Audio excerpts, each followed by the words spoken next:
நம்ம விஜய் வீறு கொண்டு எழுந்து அவரோட மறுபக்கத்தை காமிச்சு இங்கே வந்திருக்கிற கும்பலுக்கு சரியான பாடம் கட்டுனாருன்னா பார்க்கவே சூப்பராக இருக்கும் அப்படின்னு நீங்கள் நினச்சிங்கன்னா ஐ லவ் வீக்கா அப்படின்னு காமெண்ட்ஸில் தெரிவிச்சிருங்க ஃப்ரெண்ட்ஸ்.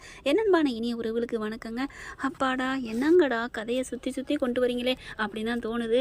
ஒன்றுமே இல்லைங்க, ஒரு வக்கீலை வச்சு என்னன்னு பேசி 5 நிமிஷத்தில் அப்படியே டக்குன்னு பிரச்சனையை தீர்க்கலாம். அப்படியே என்னமோ மெல்ல மெல்ல ஏதோ வெத்தலை வாக்கு கொடுத்தாங்கன்னு சொல்லுவாங்களே அந்த மாதிரி கொடுத்துக்கிட்டு இருக்காங்க. விஜய் எல்லாம் அவர் இருந்த இருப்புக்கலாம் 2 செகண்ட் அடிச்சு தூக்கி போட்டு போயிட்டே இருக்கலாம். என்னமோ தெரியல, பொறுமை காக்குறாரு. இப்போல்லாம் அவர் ரொம்ப கட்டுத்தறி காலை கண்ணுக்குட்டி ஆயிடுச்சு அப்படிங்க சொல்லுவாங்க இல்லையா, அந்த மாதிரி அடங்கி போயிருக்காருங்க. ஏன்னா காவேரி வயிற்றுல குழந்தை வருது, காவேரிக்காக காவேரி செல்லத்துக்காக அவங்க காதலுக்காக எல்லாத்தையும் மறைச்சிட்டு இருக்காங்க. இப்போ வந்து 2வது ஒய்ஃபு இவங்க தான் பதிவு பண்ணிட்டாங்க, பதிவு பண்ண திருமணம் தான் சட்டப்படி செல்லுண்டு வந்த போலீஸ்னு சொல்லிட்டு போயிடுச்சு. அப்போ உண்மையாக வாழ்ந்த பொண்டாட்டி உண்மையான பொண்டாட்டிக்கு மதிப்பே இல்லையா, உலகத்தில் சாட்சி தானா செல்லும் அப்படின்னு தான் தோணுது. அடுத்து பார்த்தா தாத்தாவும் பாட்டியும் பார்க்குறாங்க. என்னப்பா விஜய், தாத்தா பாட்டி ப்ளீஸ் எனக்காக எதுவும் சொல்லாதீங்க, காவேரி மனசு கஷ்டப்படுவா. இப்போ அவங்களுக்கு ஒரு பிரச்சனை அந்த வீட்டு சைடுனா நம்மளும் ஏதாவது பண்ணிடுவோமோ, ஏதாவது பாட்டி பேசுவாங்களோ சித்தி பேசுவாங்களோ அப்படின்னு அவ 2 பக்கத்து மனசில் கஷ்டத்தை சுமக்கக்கூடாது தாத்தா. அதுக்காக தான் தாத்தா சொல்கிறேன், ப்ளீஸ் தாத்தா அவளை நீங்கள் எதுவுமே பேசிடாதீங்க தாத்தா, எனக்காக தாத்தா ப்ளீஸ் பாட்டி அப்படின்னு கெஞ்சுறாங்க. போடா உனக்காக நாங்கள் விடுறோம் பாட்டி ரொம்ப தேங்க்ஸ் பாட்டி, எனக்காக நம்ம பாப்பாவுக்காண்டி என்ன நினைக்கணும் தெரியுமா காவேரி, நமக்காக தாத்தா பாட்டி இருக்கிறாங்க, அதனால இந்த பக்கத்து எந்த பயமும் இல்லை அப்படின்னு அவள் நினைக்கணும் பாட்டி. அப்போ தான் பாட்டி நம்ம வாரிசு நல்லா வளரும், அந்த மனசை விதைங்க பாட்டி. அவள் காலத்துக்கு நமக்கு கடமையாக இருப்பா பாட்டி, நம்ம மேலே உயிராக இருப்பா, நமக்கு கஷ்டத்தில் ஒருத்தவங்க துணை நின்றாங்களே அப்படின்னு உயிரை கொடுப்பா பாட்டி ப்ளீஸ் பாட்டின்னு சொல்லிட்டு தாத்தா பாட்டியை ஓரம் கட்டிடுறாரு. அவங்களும் நான் மனசார சரிடா நீ என்ன வேணாலும் பண்ணு அப்படிங்கிறாங்க. அடுத்து நிவினுக்கும் கால் பண்ணி வர வச்சுறாரு நம்ம தலைவர். அவரும் வந்துடுறாங்க.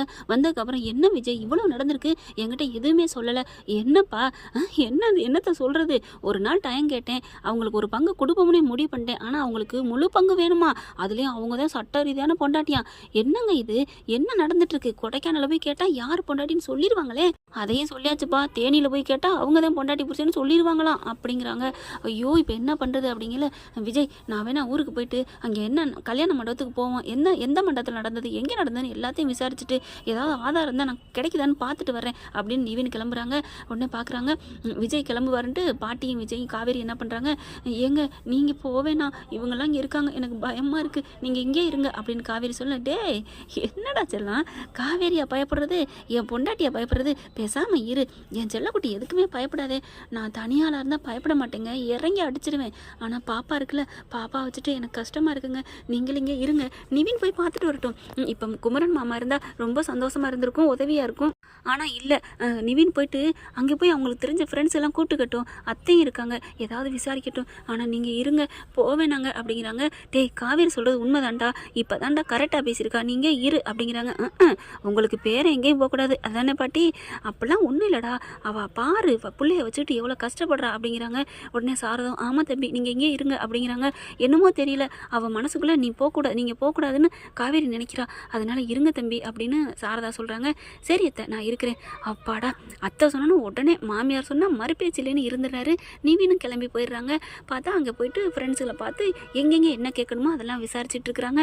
மண்டபம்லாம் பார்த்தீங்கன்னா அதெல்லாம் வீணாக போனது மாதிரி கிடக்குதுங்க, அதுக்கெல்லாம் வேறு அறக்கட்டலை அப்படிங்கிற மாதிரி ஏதோ மாற்றிட்டாங்க அந்த மண்டபத்தை. ஃபைலு அது இதுன்னு போய் பார்த்துட்டு இருக்காரு. காவேரி அப்படியே சோகமாகவே உட்காந்துட்டு இருக்காங்க. இங்கே வா அப்படின்னு சொல்லி கூட்டிகிட்டு போயிடுறாரு. என்ன உனக்கு பிரச்சனை அப்படிங்கல, இல்லை மாமா எனக்கு ஒரு மாதிரியாக இருக்கு மாமா அப்படிங்கிறாங்க. மாமா இருக்கில்ல தோளில் சாஞ்சுக்க அப்படின்னு சொல்லிட்டு அப்படியே கட்டில் உட்காந்து தன்னோட ரூமில் உட்காந்து பேசிகிட்டு இருக்காங்க. உனக்கு ஒரு நிமிஷம் இந்த கஷ்டத்தை நான் போக்க என்னால் முடியும்டா மாமா நினச்சா 5 நிமிஷம் அந்த மொத்த வீட்டு பங்கையும் கூட கொடுத்துட்டு நான் பாட்டுக்கு இருப்பேன், எனக்கு என் பொண்டாட்டியோட நிம்மதி தான் முக்கியம்.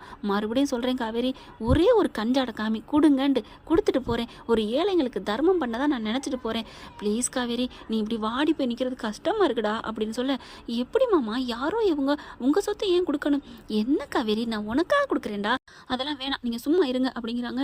ஐயோ ஏண்டி எனக்கு காசு பெருசு இல்லடி, என்ன 2-3 கோடிலாம் பெருசா, எத்தனை கோடி நான் வச்சுருக்கேன் தெரியுமா, நான் சம்பாதிப்பேன், அதை விட சம்பாதிப்பேன், என் செல்லத்துக்காண்டி ப்ளீஸ்டா அப்படிங்கிறாங்க. வேணாம் மாமா எனக்கு ஒரு மாதிரியாக இருக்குது, உங்கள் மடியில் படுத்துக்கட்டா அப்படிங்கிறாங்க. சரி படுத்துக்கோ அப்படின்னு சொல்லிட்டு அப்படியே தலையை வருடி கொடுக்குறாங்க. அப்படியே கங்காவும் சாரதான் வர்றாங்க.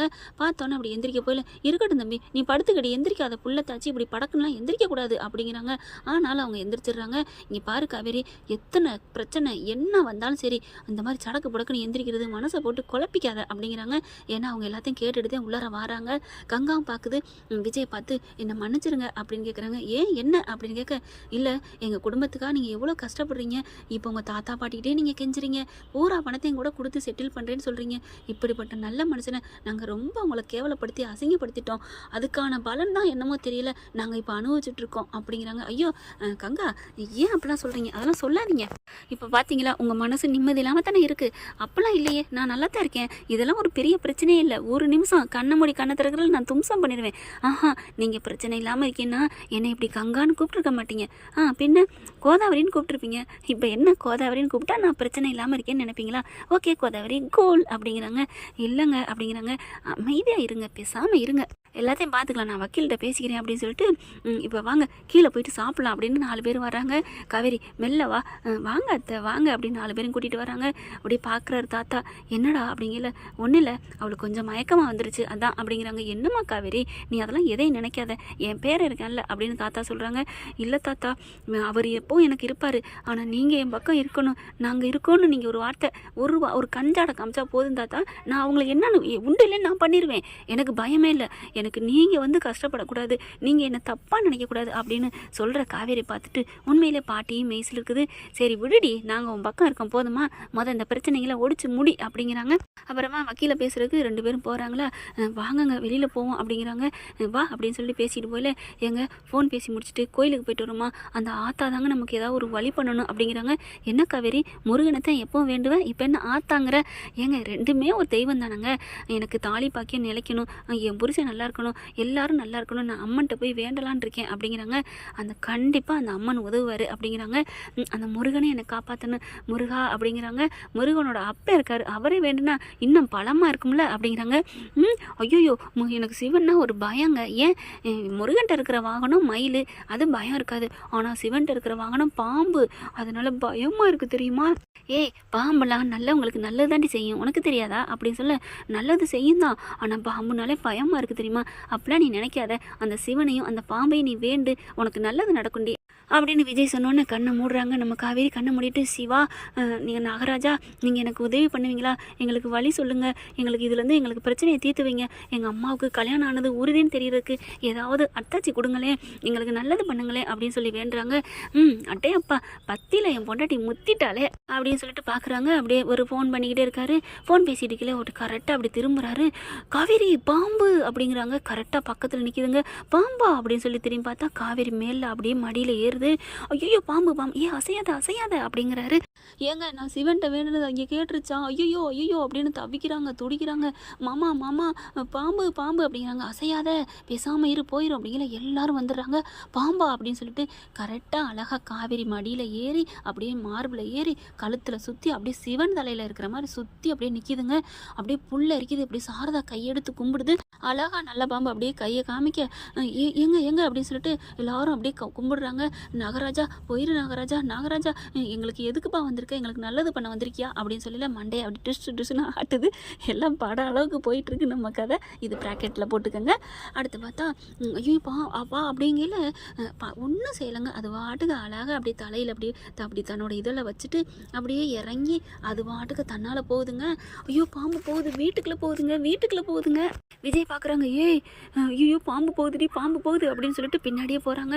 எல்லாம் பார்த்தா எங்கே போகுதுன்னா அடிக்க போகிறாரு சித்தப்பேன். சித்தப்பா அடிக்கிற வேலை வச்சுக்காதீங்க அப்படிங்கிறாங்க. அது நம்ம குல தெய்வம், நாங்கள் வேண்டுனேன், என் பொண்டாட்டி வேண்டுனா உண்மையிலே என் பொண்டாட்டிக்கு சாமி பவர் இருக்கு அத்தை. சாரதா உடனே என்ன மாப்பிள்ள சொல்கிறீங்க, ஆமாத்த சிவன்ட்டையும் நாகராஜட்டையும் இப்போ தான் வேண்டுனா, வேண்டிட்டு திரும்பி பார்க்குறேன் பா இவன் கழுத்தை சுற்றி நிற்கிதே, ஐயோ ஐயோ அப்படிங்கிறாங்க. அப்படியே அது பார்த்தா ரூம்குள்ளே போகுது. ஐயோ அடிக்கிறாங்க. அப்படியே மேலே நல்லா போகுதுங்க. கரெக்டாக தாத்தா ரூமுக்கு தாங்க போகுது. என்ன தாத்தா ரூமுக்கு போகுது, ஐயோ பாம்பு போகுது பாம்பு போகுது அப்படிங்கல கரெக்டாக ஜன்னல் வழியாக போய் உள்ளுக்குள்ள தாத்தா ரூம்குள்ளே போயிருதுங்க.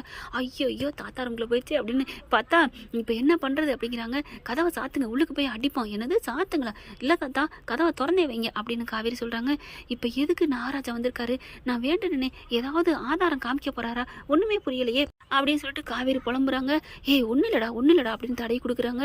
அப்படி பார்க்குறாங்க, தண்ணி கொடுக்குறாங்க. காவேரி அப்படி மயங்க அப்படியே முத்துமலர் பார்க்குது. என்னது ஏண்டா சாமி பவர் அதிகமாக இருக்கும் போல இருக்கே அப்படின்னு பயமாக இருக்கே அப்படின்னு சொல்லல. அம்மா நம்மளை பார்க்குறாங்க, நடிக்காத சீக்கிரம் நடி அப்படின்னு சொல்ல நமக்கு என்ன பயம், உண்மை நம்ம பக்கம் இருக்குது அப்படின்னு ஆட்டையை போடுதுங்க. அதுக்கப்புறம் 3 பேரும் போயிடுறாங்க.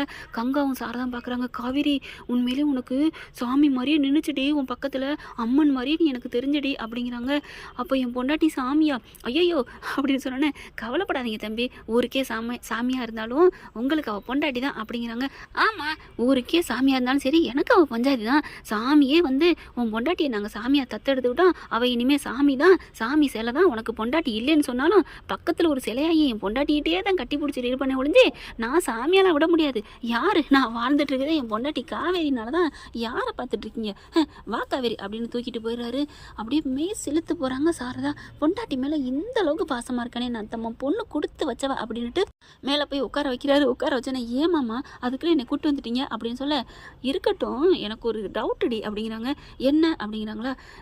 இந்த இதில் தான் உன் நெத்தி, உன் மண்டை, உன் வாய் எல்லாத்துலேயும் முத்தம் கொடுத்து சுவைச்சிருக்கேன். ஆனால் அந்த நாகராஜாவுக்கும் உன் மேலே ஆசைடி, உனக்கு முத்தம் கொடுத்தாருடி அப்படின்னு சொல்ல, போங்க மாமா அப்படிங்கிறாங்க. ஏன் நிஜமாடி அப்படிங்கிறாங்க. இருந்தாலும் எனக்கு பயமாக இருக்குது தெரியுமா? ஏன்டி பயப்படுற? உனக்கு அருள் கொடுத்துட்டு போயிருக்காங்கடி, ஏதோ ஒரு குழு கொடுக்குது. ஏங்க அப்புறம் பாம்பை கண்டுபிடிக்க வேணாமா? அதெல்லாம் இந்த மாதிரிலாம் வந்திருக்கான், அதெல்லாம் போயிடும் அப்படிங்கிறாங்க. ஐயோ அதெல்லாம் இல்லை, கதவை திறந்து வச்சா எல்லா பக்கமும் வந்துருங்க அப்படிங்கிறாங்க. வந்தால் வரட்டும் பார்த்துக்குவோம் விடு. அதுக்கடையில் நல்ல பாம்பு அது பாட்டுக்கு போயிடும் அப்படின்னு சொன்னதுனால கொஞ்சம் சாந்தமாக இருக்காங்க. பயமாக இருக்குங்க, அந்த பாம்பு மறுபடியும் வெளியில் வந்துட்டா அதெல்லாம் பாம்பு பிடிக்கிறதுக்கு ஆள் சொல்லியாச்சு, வந்துடுவாங்க, வந்தோன்னே பிடிச்சலாம் விடு அப்படிங்கிறாங்க. ஏங்க அப்போ கதவை பூட்டி வைப்போங்க. இல்லைம்மா அது தெய்வ கலாச்சாரம் உள்ள பாம்புமா, நான் பார்த்தேம்மா அப்படிங்கிறாரு. எனக்கு ஜுரம் வருது அப்படின்னு குளிரில் நடுங்குறாங்க. அப்படியே நம்ம தலைவர் என்ன பண்ணாரு, இருக்கிய கட்டிக்கிறாங்க. நான் இருக்கேன்டா அப்படின்னு சொல்லிட்டு, இல்லைங்க அந்த பாம்பு உங்கள் மேலே ஏறிந்தாதாங்க உங்களுக்கு தெரியும், எனக்கு ஜுரம் வரப்போகுதுங்க அப்படின்னு சொல்லிட்டு அப்படியே கட்டி பிடிச்சிக்கிறாங்க. ஐயோ இப்போ என்ன பண்ணுறதுன்னு தெரியல. சரி படுத்துக்க, இது கூட நல்லா தான் இருக்குது அப்படின்னு அணைச்சிக்கிட்டு தலைவியை கோதி விட்டுக்கிட்டு இருக்காரு.